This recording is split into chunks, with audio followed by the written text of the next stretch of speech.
There's nothing you can do about the past, but you can do a great deal about your future. You don't have to be the same person you were yesterday. You can make changes in your life, absolutely startling changes, in a fairly short period of time. You can make changes you can't even conceive of now.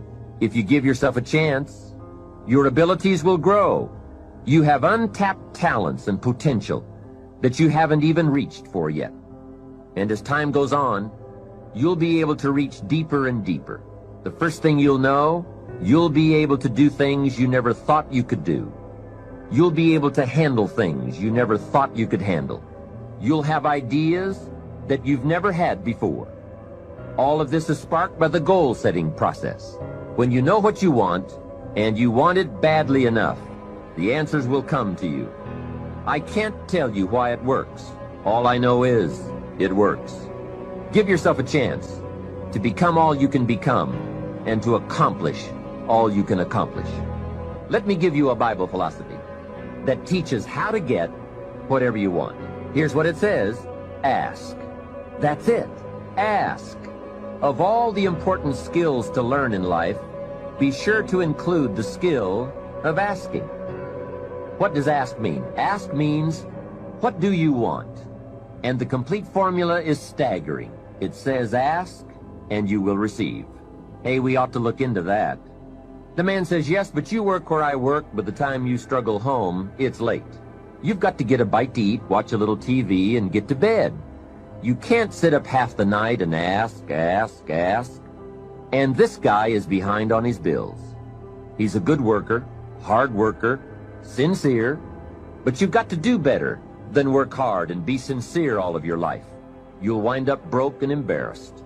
You've got to be better than a good worker. You've got to be a good asker.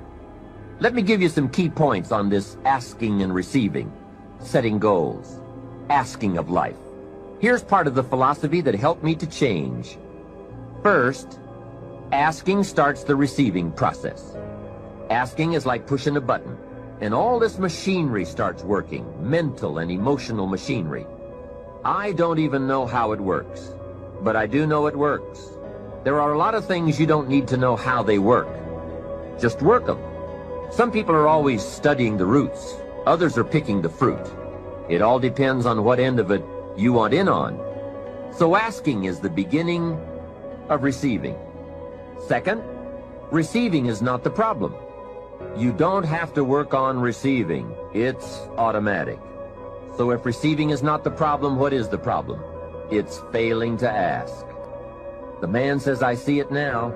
I got up every day this year and hit it hard, but nowhere in my house is there a list of what I want from my life. Can you see?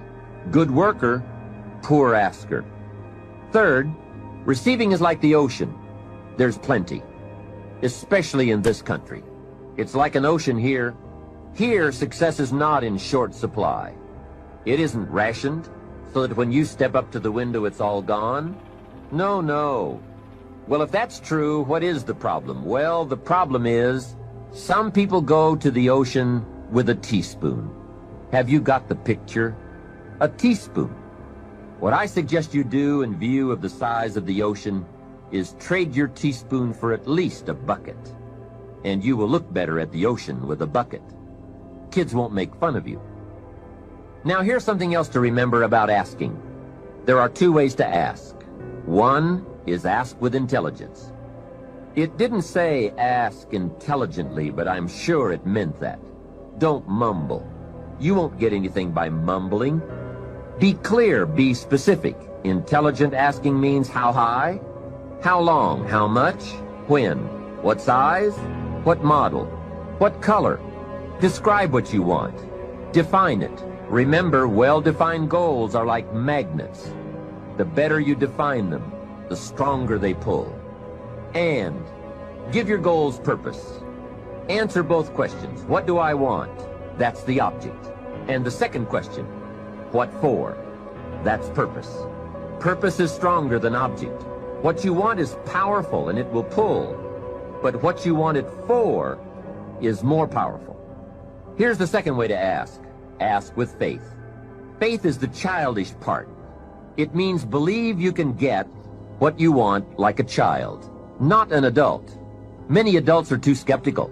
They've lost that wonderful childlike faith and trust. Don't let that happen to you. Believe in, have faith in yourself and your goals. And get excited like a child. Childlike enthusiasm. Nothing can beat it. Kids think they can do anything. How exciting. They hate to go to bed at night and can't wait to get up in the morning. Develop that kind of enthusiasm toward your life and your goals. And be curious like a child. Kids can ask 1,000 questions. Just when you think they're finished, they come up with 1,000 more. They'll drive you to the brink. But it's really a virtue. Have plenty of curiosity. Ask questions. That's how you learn.